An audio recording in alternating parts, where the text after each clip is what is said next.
സുപ്രഭാതം കേട്ടില്ലെന്ന് വേണ്ട. ഓ, നല്ല ഐശ്വര്യം. കറണ്ടും പോയി. ഞാനൊന്ന് കുളിച്ച് വരുമ്പോഴത്തേനും കറണ്ട് വരും.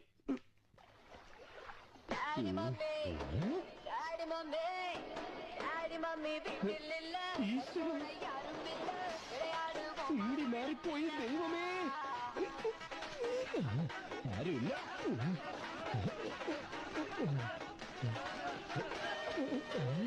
ഈ ഗ്രാമത്തിൽ ഇത്രയധികം ആൾക്കാരാ. ഇവന്മാർക്ക് ഉറക്കമില്ലേ?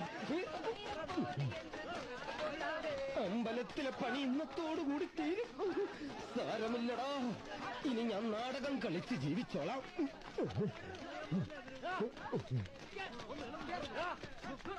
അവരെ ഇറക്കിവിടെ, ഇങ്ങോട്ട് ഇറക്കിവിടെ, ഞങ്ങൾക്ക് കാണാം.